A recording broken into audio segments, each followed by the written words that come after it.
Here is my story from 5 years ago when I lost my dear husband. My name is Sarah Fisher. I married Joel a little over 15 years ago.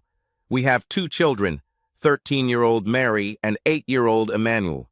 Joel and I met in college. I work as a civil engineer, and he is an accountant with a PhD in mathematics. If someone has problems with the books, he solves them. Today, I'm visiting Belvoir State Park and hoping to learn something about Joel. This is my 5th trip here since he disappeared. First, I talked to the rangers to see if there is any new information from my last visit. Every little thing will be important to me.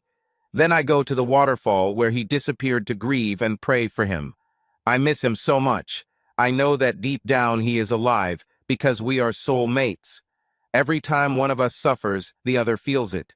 I feel that he is alive and well. When I return to this wall, where I am now sitting, I feel his presence. He's somewhere nearby. I'm sure he misses me as much as I miss him. I felt his presence especially strongly last year on my 4th anniversary. Remembering the day he disappeared. Joel has always been a big man. What am I talking about?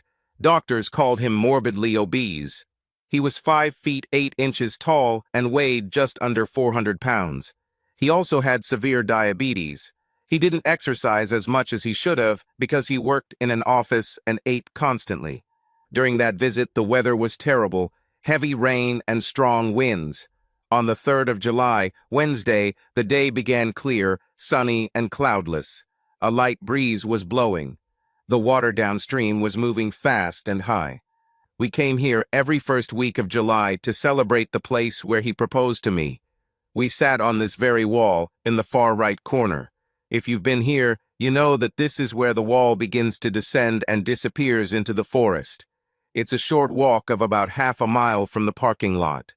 In the last few years that we were together, Joel had to stop several times to rest as we walked here from the car. His weight increased by about 20 pounds every year. That night, he wore a bright red sweater. In the morning, we went to the metal railing to take a photo of the waterfall from the top. There was a loud scream from a woman, and I saw a red flash fall from the waterfall. If there were other people there, I didn't notice them. He was wearing a bright red sweater that morning. There is a place at the bottom of the waterfall where the water can spin a person for a long time before letting go. This is called the deadly whirlpool. Water in a stream more than 6 feet deep continues to flow further. They found his fanny pack by the stream, with his wallet, camera, and important medical supplies that he always carried with him.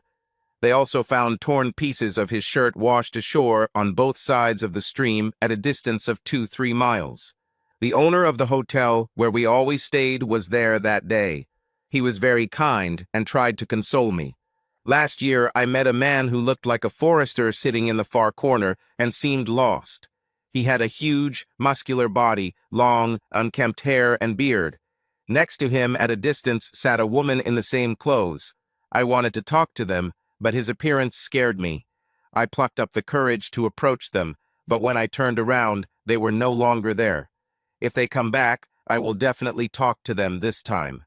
Caroline is the last surviving member of a family that has lived in these mountains for almost 300 years. She is about 35 years old. Caroline is a beautiful woman.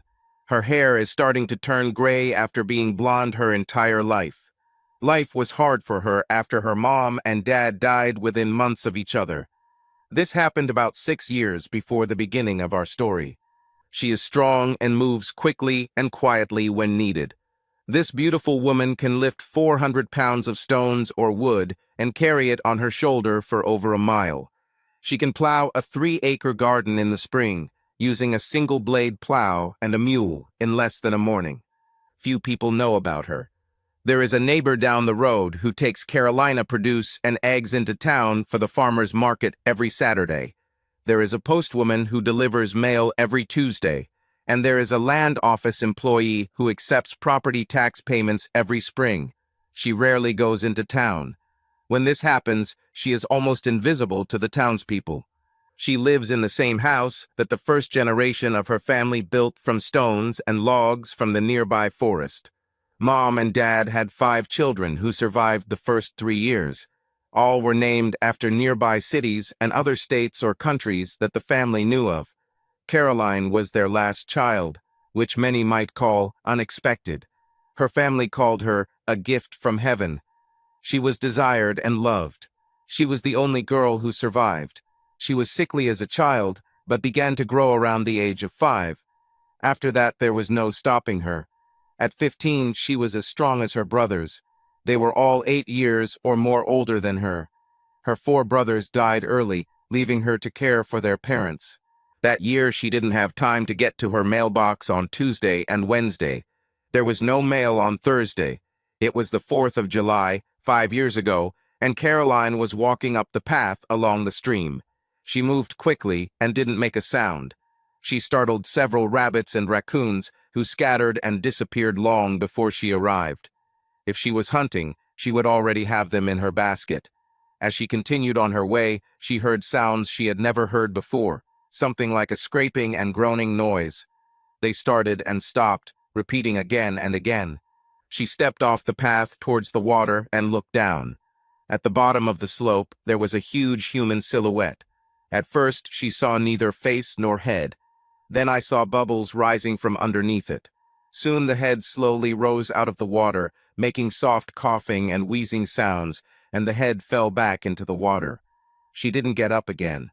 The water was higher than usual, but the wall of the bathing area made of stones would keep her there if she fell into the water. She jumped into the water and turned him over so his head was on his side, the water draining slowly. She saw no signs of breathing.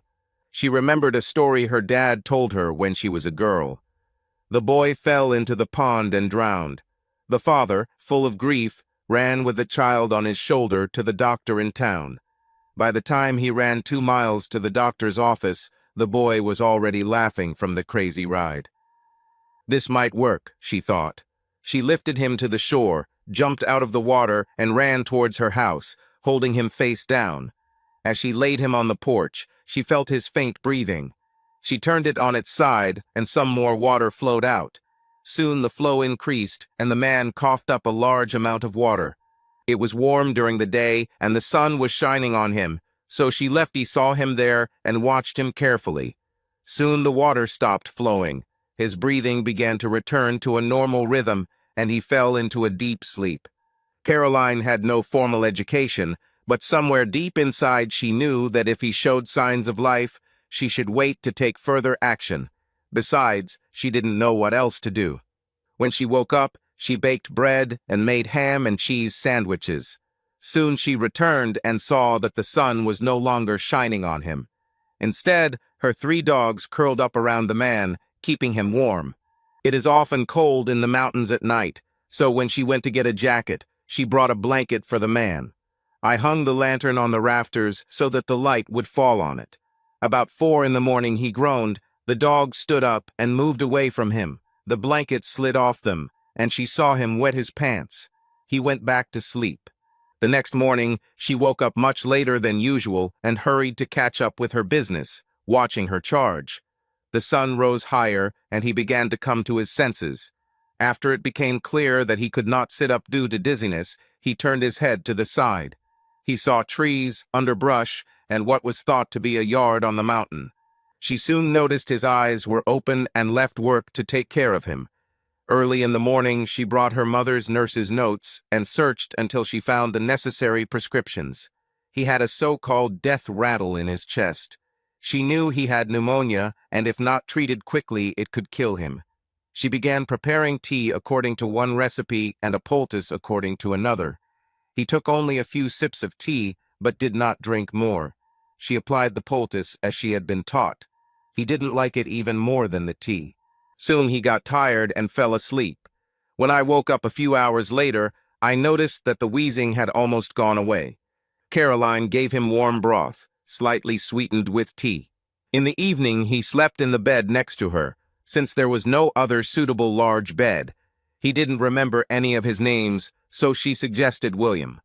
With the help of gestures, he showed her that he did not remember anything, not even his name.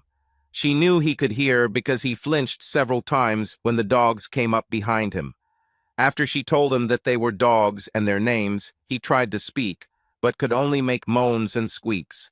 She hummed a note, and soon he was able to hum too. It took months before he began to use simple words correctly. He wanted to help with the housework, but was too weak to do much. He tried to do everything she did. Sometimes he would get it right and spend the whole day doing it. He never forgot a task if he performed it correctly. After 6 months, he could fold laundry, wash dishes, fetch firewood, and perform many other tasks. He also lost almost 60 pounds. He could speak in short sentences and ask simple questions. On the 3rd of July, at the end of his first year, he spoke clearly and read short children's stories. He also lost up to 280 pounds, most of which was muscle. He moved as quickly and silently as Caroline. Mathematics returned to him on its own. At first it was simple calculations. Then his abilities opened at such a speed that Caroline could not understand. He began to teach her everything he knew about mathematics. She learned as quickly as he remembered the processes. However, he had no memory of his past. After a year and a half, he weighed 190 pounds and was mostly muscular. A few months later, Caroline had a dream about dogs. Waking up in the middle of the night, she realized that she was pestering him. He was conscious with a puzzled expression on his face. "What was it?" he asked. She was embarrassed and ran out of the house onto the porch. He came out a few minutes later, confused, not understanding why she was acting this way. Shyly, he said quietly, "Did we do something wrong?" And again, "Why did it feel so good?" What was she supposed to say? How can I explain to this man-boy how men and women differ? How to explain the creation of new life? "I'm tired," she said. "I'll explain in the morning. Go back to bed. I'll be there soon." He lay there, waiting to make sure she was okay. She had never put off answering his questions before, and always answered quickly. He soon came out and found her sleeping in an old rocking chair. He didn't try to move her for fear of waking her. He just brought some blankets and wrapped her up to keep her warm. He hung a lantern to illuminate her face. He brought a few more blankets and lay down on the floor of the porch. She woke up long before he did and saw them both sleeping on the porch, surrounded by all the dogs. She was surprised at how carefully he wrapped her up to keep her warm. As she lay there, she saw a pair of pigs mating in a pen. Now she knew how to explain. She was in her 30s and had no man, about to explain an act she had never participated in to this big, gentle man. She imagined the questions he might ask. "Oh, how can I explain?" "Be as honest as you can," she heard a small voice in her head. After breakfast, she sat William down to explain. Both decided that the conversation was over and went about their daily business. When they went to bed that evening, the room was filled with awkwardness. Lying with their faces turned away from each other, they could not fall asleep for a long time. Finally, William said softly, "I'm really sorry." Caroline waited a moment and replied, "I know. Maybe it's best not to talk about it for a while." She heard a quiet answer, "Okay, I didn't want to embarrass you." Soon they were fast asleep. The next morning we woke up, turned to each other, and simply smiled, starting a new day. At the end of the 3rd year, at the beginning of June, he told her about the feeling he had. "You said you found me at the creek bath on the 4th of July. I have a feeling that someone is looking for me at this time every year, someone from my past. They are sad and lonely. I think this year I need to follow the stream and look for a place where I could have fallen. I hope I find something about my past. Can I do it this year? If I find something, I'll come back and tell you. I don't know anything about the lands beyond the bathhouse. Mom and Dad said there were bad people there. We need to think and make a plan before we do something like that." Both found no reason not to go explore. So they set out on the 2nd of July, making sure the animals had enough food and water. They also took enough food for 3 days, bedding and waterproof raincoats for the night. They traveled along the stream for a considerable distance before a trail appeared. He soon noticed that the trail was marked with orange squares on rocks and trees.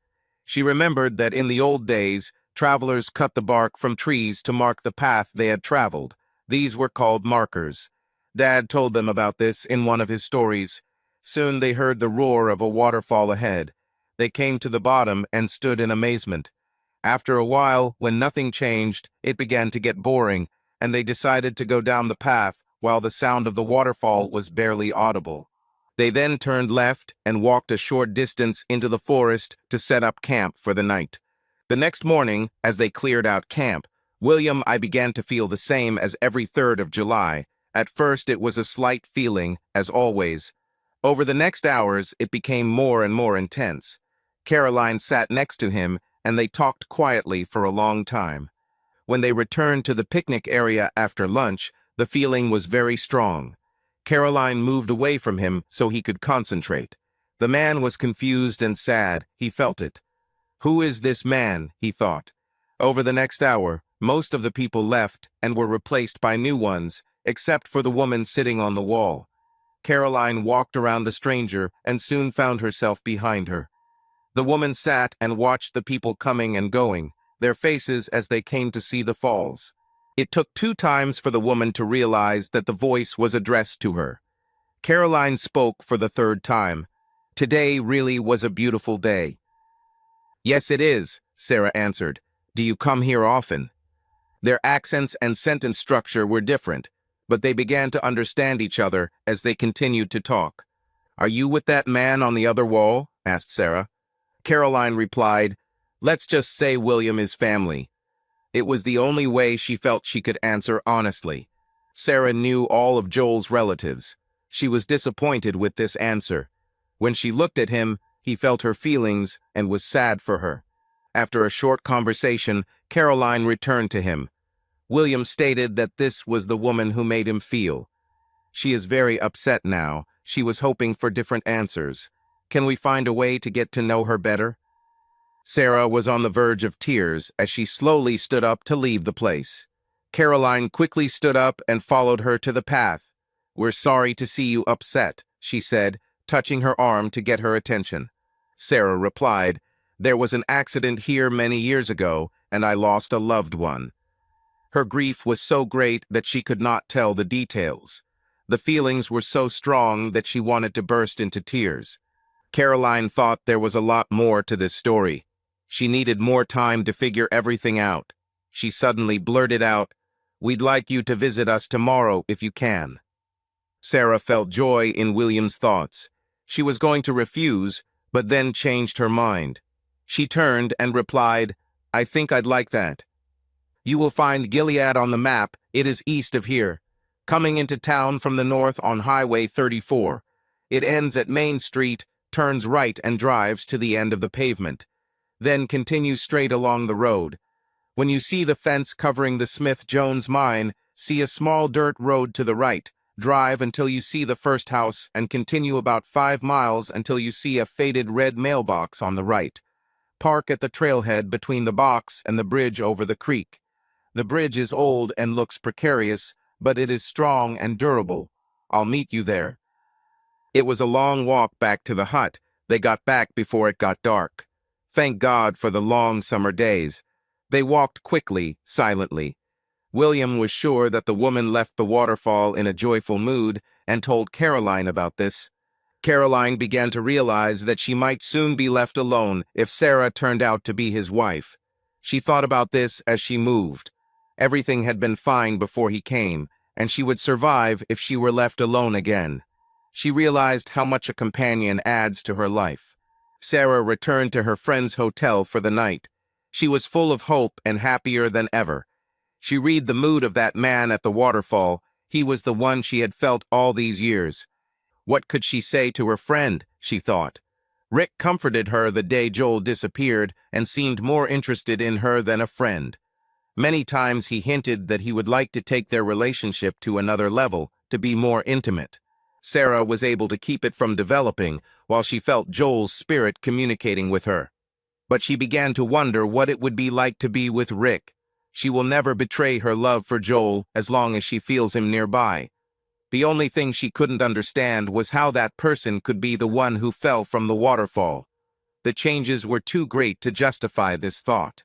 William was worried when they went to bed. He felt the confusion in her thoughts and was worried. Sarah was already asleep by then, but woke up with excitement, thinking about the shy stranger and his relationship with Caroline. William and Sarah fell asleep about midnight, worrying and wondering about each other. The morning came early for Villa 3 Ma and Caroline. They needed to catch up on things they had missed before their guests arrived. It had been many years since they had visitors to the cabin. Everything had to be perfect. Sarah arrived at the bridge around noon, as agreed. There was no one in sight. She stepped onto the bridge and looked at the fast-flowing water, shuddering at the thought of swimming down from the waterfall. Why, the falls were about 15 miles away.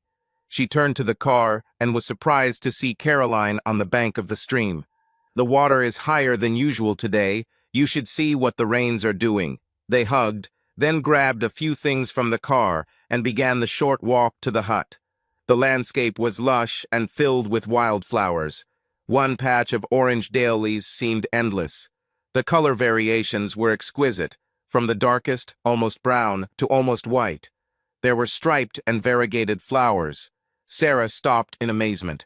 It had been light for several hours already, but as the sun began to appear over the mountain in the east, the temperature began to rise rapidly. When they reached the hut, Sarah was sweating profusely. After sitting on the porch with a glass of spring water, it began to cool down. At that moment, she saw many flowers that amazed her. A barely audible call was heard from the house, and dinner was served. William prepared soup, sandwich cuts, and an assortment of fruit. Everything was placed on the table so that everyone could get what they wanted. Of course, there was also cold, tasty, sweet mountain spring water. Sarah was asked to tell a story about Joel and their life together. William was very interested in the story. There was not a single interruption. The story was soon over. Sarah had a hard time when she got to the part about how Joel drowned and the body was never found. William commented that he may have read a similar story in a book. He couldn't remember the name or many details, but the story was very familiar.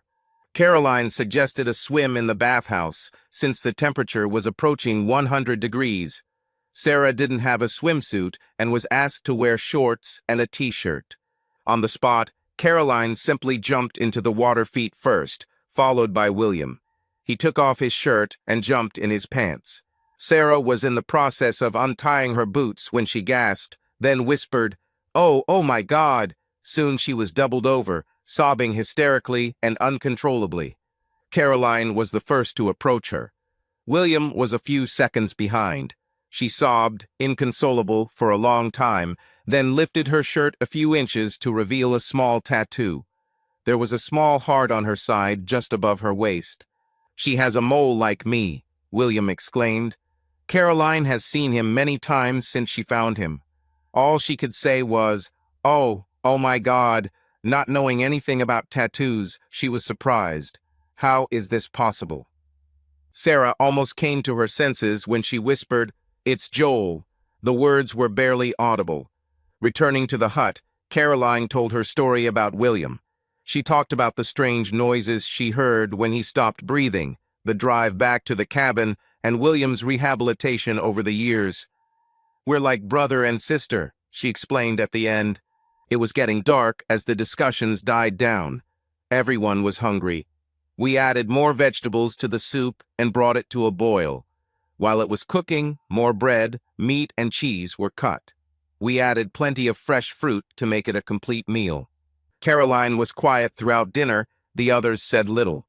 Sometimes there was a short question and an even shorter answer. William prepared the sleeping bags while the women cleaned up after dinner.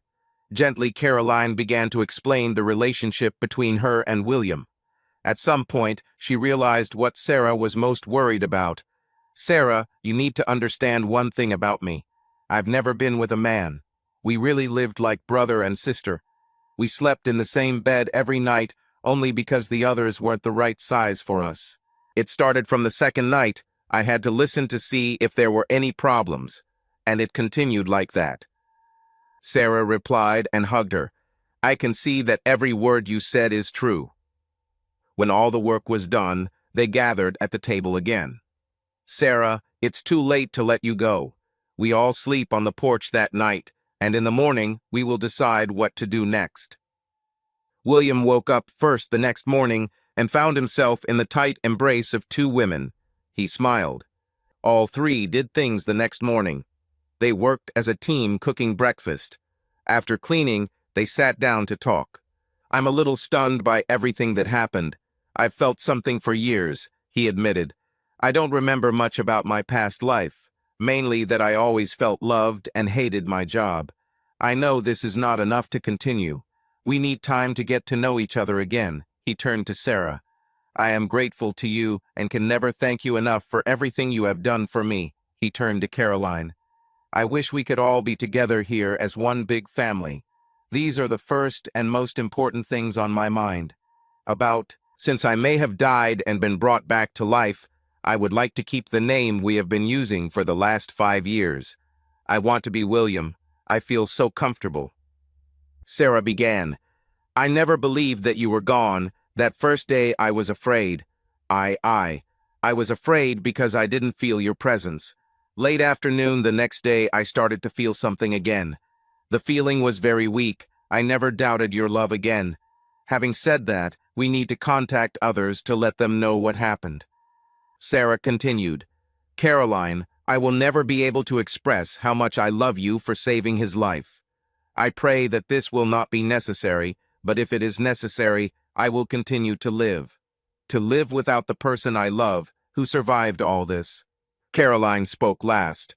"I knew from the very beginning that you loved someone else. In your sleep you whispered about your endless love. It looks like I will be the last of my kind to remain on this earth. I don't like the thought of dying alone, without comfort when I die, or having no one to continue my life in this wonderful place. We need to find a way to keep you all close as family. We need to go to the city and find someone to break the news." Sarah smiled. "We don't have to go into town. I have a phone in the car that we can use to invite them here. They will want to see the places we talk about, and I'm starting to like it here." "You mean one of those phone bags Mom and Dad had on the boat?" he asked. Sarah looked at me with questioning eyes. "Yes, but now they are much smaller. How and when did you remember this?" William just shrugged. Caroline didn't understand what they were talking about. At the car, Sarah took out her mobile phone. The others just looked in surprise. She called 911, asked to speak to the highway patrol, gave them directions to the cabin, and asked them to call the park rangers as well. The first to arrive was an ambulance from the city, with a doctor from the local hospital. A little later, 3 policemen arrived, then 2 forest rangers. A total of 9 people came. The police wanted to arrest Caroline for kidnapping until William came out onto the porch and pointed a hunting rifle at them, ordering them to drop the weapon. It was so dramatic, Sarah later told her family, laughing. Sarah also called his parents to break the news. "I don't want you to hear this on the news," she began. "I found Joel," she told his mother. She heard screaming on the other end, and an angry voice picked up the phone. "Who is it, and what did you say that scared her so much?" Patiently, she began again. "This is Sarah." "Yes, that same Sarah. Sit down." "Are you sitting down?" "Okay, I found Joel. He has that tattoo you hated so much." "Yes, that one. You need to see your mom at the doctor's after she fainted, and you all need to get a good night's sleep. Pack the kids. I'll call you in the morning with directions." "Fine." "Yes, you can bring her too." She put down the phone and smiled. "Mom and Dad are still the same." William smiled. More memories were coming back. Meanwhile, in the hut, the questions began. Sarah pulled out a copy of the report to give the police some information about the case. Then Caroline began to tell her story. Everything fell into place, explaining the disappearance and finding of Mr. Pa Joel Fisher. The forest ranger followed his reports, and everything matched. "We sent a search party down the creek to the river. The report mentions disturbed soil at the site of the bathing area. We couldn't find a path leading from there, so we assumed it was local children playing on a hot day. The only broken area led to the road and back. Some questioned whether she could carry it, which weighed nearly 400 pounds. She flushed and asked the guy, "How much do you weigh?" "About 350. Caroline picked him up so quickly that she was halfway across the yard before he realized it. She ran to the pigsty and asked if he wanted to visit them. He shook his head to indicate he didn't want to, and she ran back, carelessly tossing him onto the bottom step of the porch. She stood there, not even out of breath. "Come for a year, and I'll get you in the same shape as him," she nodded at William. Then she laughed. When everything calmed down, the doctor asked if he could examine William. William shrugged and said, "Of course." He conducted a full examination and took blood tests. William remembered some of the things that doctors before him did. "CBC and test for glycated hemoglobin," he asked. He remembered more. The doctor nodded and muttered, "and much more." After his mouth was swabbed, he asked, "DNA test?" The doctor nodded again. The excitement gradually died down, and everyone returned to their daily routines, all except one forest ranger. William walked slowly towards David Fisher, the ranger, and Caroline. She motioned for him to continue. "William, this is David. David, meet William." Caroline laughed from time to time, as did David. William apologized and walked away. When he reached Sarah, they both spoke at the same time. They are in love with each other. The laughter spread all the way to the couple, who soon returned to the porch. David asked William, "You are her closest relative. Can I visit her sometimes? If she wants to see you, I think that will be fine." Everyone smiled, especially Caroline. It got dark and David had to go back. She and a dozen dogs escorted him to the truck. She took his hand as they approached the edge of the yard. They walked like this until they were out of sight, and probably all the way to the truck. The next morning, Sarah went to a hotel where she stayed near the park. Rick was furious about her disappearance. He began to scold her. He didn't notice how Caroline and William approached him from behind. Caroline said in a soft but firm voice, "Never talk to a lady like that, and you have no right to talk to her." He turned to Caroline to correct her as an arm slung over his shoulder and lifted him into the air. He was quickly turned around to face a huge man standing next to a woman of the same size. Realizing what had happened, he became frightened and his knees gave way. He remained standing only thanks to the hand holding him. The huge man stared into his eyes, trying to remember where he had seen this small man before. William's eyes began to turn red. His face took on an expression that would frighten the devil himself. Caroline had never heard the noise that soon came out of William's mouth. The words could make a drunken sailor blush. William hit the man. The last words he shouted were, "You are the son of a bitch who threw me from the waterfall that day." He turned to leave, Caroline stunned by his words and actions. However, she did not forget to make sure that Rick would not go anywhere. Sarah was on the phone with the police, who arrived very quickly and detained him. Swearing that he had just seen the devil in person, Rick confessed and asked to be sent to safety. After his arrest, everyone searched for William for hours and was nowhere to be found. Finally, Sarah returned to her car in tears. There she found him, sleeping like a baby in the back seat. Her sobs woke him up. He sat down with a puzzled look. Gently stroking her hand, he whispered, "What happened?" He never remembered his actions and lived the rest of his life as a very gentle man, especially loved by children and animals. They never needed to be afraid of him.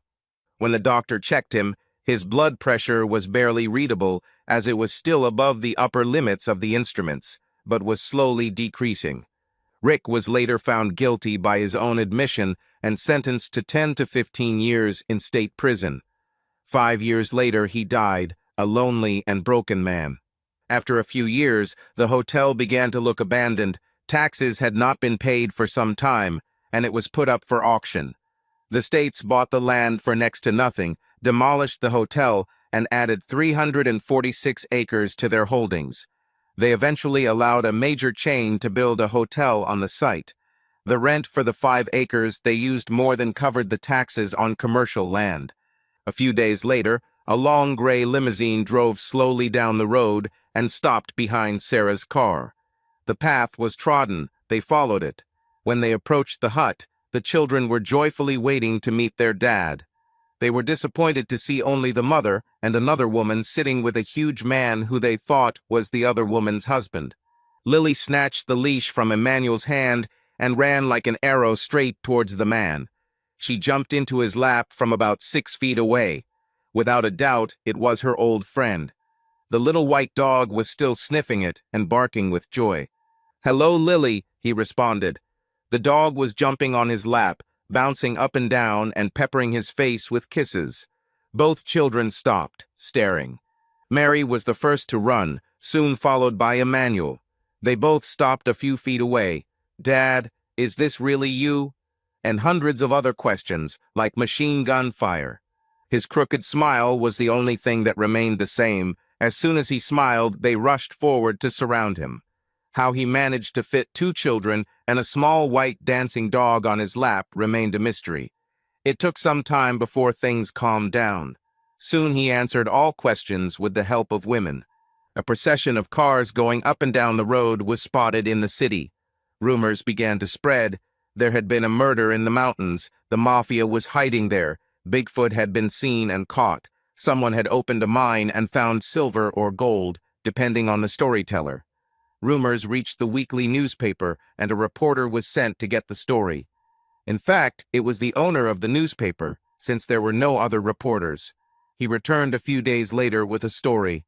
The story was replicated and sent to news channels. The following year, it won a national award for urban journalism. Soon everyone in town was waving and smiling at each of the cars. When William and Sarah decided to accept Caroline's offer to live in the mountains, Mom and Dad found a house for sale and moved to the city. They were warmly received, even if they were Yankees. The doctor ran DNA tests on Mom, Dad, and both kids just to be sure. The decision was that the probability of their relationship was 99.8%. Caroline didn't know how much land she had. She only knew that she could walk for a long time before she had to return.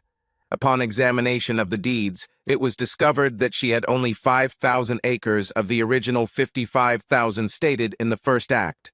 Over the years, the family sold parts of the land when they needed money. Other parts disappeared due to acquisition by prescription. She was going to explore the possibility of overturning the legal decisions that took the land from her. She and her family paid all taxes during this time, so the requirement that those claiming land pay taxes was not met, even if they did pay them. Years later, courts ruled that owners must pay the fair price for the land at the time of acquisition, plus interest. If they refused, the land was returned to Caroline for her disposal. Only one person thought he could win. His belongings were taken away, and he was forcibly evicted. Nobody felt sorry for him. Caroline donated the collected funds to charity. Almost everyone benefited from this. The largest piece of land missing was the top of the mountain, which was seized by the state to create the park. Her great-grandfather reluctantly sold the land. "I have no chance of keeping it," he wrote above his signature. "The state has too much money and power to allow me to fight this." Attached to the back of the deed was a note signed by him stating that the money was to be deposited for him. The land was seized at the height of the Great Depression. He never mentioned money to his family before he died 3 years later. The initial investment continued to grow. Whoever managed the fund turned $150,000 into more than $175 million. Caroline and I promised not to tell anyone about this for a long time. The money was entirely in her name. We decided to continue living off the land, as her family had done for a long time. We also found out that years ago, when the mine was closed and no one wanted to buy it, her great-grandfather bought it at auction for the princely sum of $1,800. The taxes were a little over $200 a year. Caroline sold me the land for not much more. Sarah and I continued to work on repairing our relationship. We needed to relearn how to live together. While working on this, we also started discussing what kind of house we wanted. The children lived in the city with their grandparents during the week, and we all spent the weekends with Caroline. 6 months later, we repeated our vows. Soon after, we asked for plans to be drawn up to create a home similar to Caroline's. Our house was to be made of stone, have a full basement, and use new building techniques to improve energy efficiency. We also had to have electricity and running water. We started looking for contractors and found two old men who were willing to do the work. They always dreamed of building the last house the old way. They completed the exterior and massive fireplace before turning the rest of the work over to their sons, who now ran their company. When completed, it was a work of art. They used as many materials as possible from our land. Stones were collected around the entrance to the old mine. The entrance was then blown up 3 times to close it forever. David and Caroline fell madly in love and had their wedding in the fall at their new home before we moved. Caroline liked the place so much that the old people were again pulled out of retirement to build an extension to her house. She decided to use stone and timber to match the old work. It allowed running water and electricity only in the new part. The old part was checked and no repairs were required. Their first son was born in the spring, followed by 3 more children.